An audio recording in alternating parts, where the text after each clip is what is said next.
High, আমি তোতনা। বাঙালি রান্না বান্নাতে সবাইকে আমন্ত্রণ। আজ আমি বানাবো মটর পনির। এর জন্য লাগছে মটর আমি সেদ্ধ করে রেখেছি। পনির, এটা কেটেছি মাঝারি মাপ করে। দুটো পেঁয়াজ কুচি, দুটো টমেটো কুচি, সব মিলিয়ে আমি নিয়েছি প্রায় 500 গ্রাম। এটা ভাজা গুঁড়ো মশলা। এতে আছে গোটা ধনে 1 চামচের 4 ভাগের 1 ভাগ, গোটা জিরে 1 চামচের 4 ভাগের 1 ভাগ, এলাচ 2টো, লবঙ্গ 2টো, দারচিনি 1 টুকরো আর গোলমরিচ 5টি। এই সব উপকরণ শুকনো কড়াইতে ভেজে গুঁড়ো করে নিয়েছি।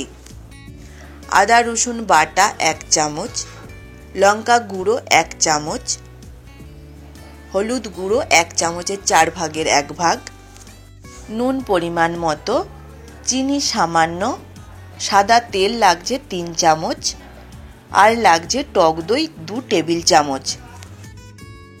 মটর পনির বানানোর জন্য কড়া গরম হলে তেল দিচ্ছি। গরম তেলে দিয়ে দেব পেঁয়াজ কুচি। পেঁয়াজ আর টমেটো খুব ছোট ছোট করে কাটতে হবে। পেঁয়াজ ভালোভাবে ভাজবো।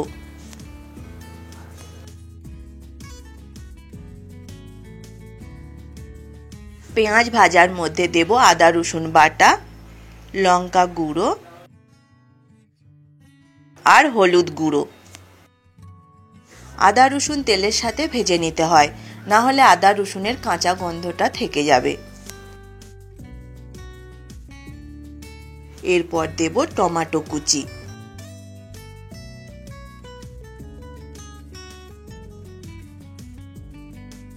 অল্প নুন দিয়ে দেব, যাতে টমেটো তাড়াতাড়ি নরম হয়ে যায়।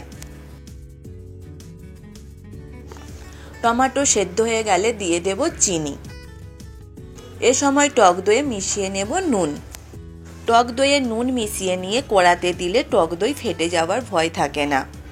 টমেটো দেওয়ার সাথে সাথে আমি অল্প নুন দিয়েছিলাম, তাই টক দইয়ে নুনটা দেখে দিতে হবে। এটা দিয়ে দেব এর মধ্যে।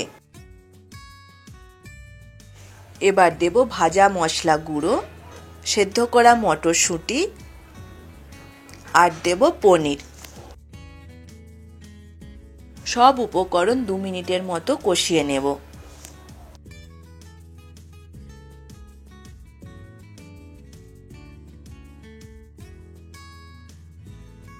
এরপর দেব 1 কাপের বেশি জল।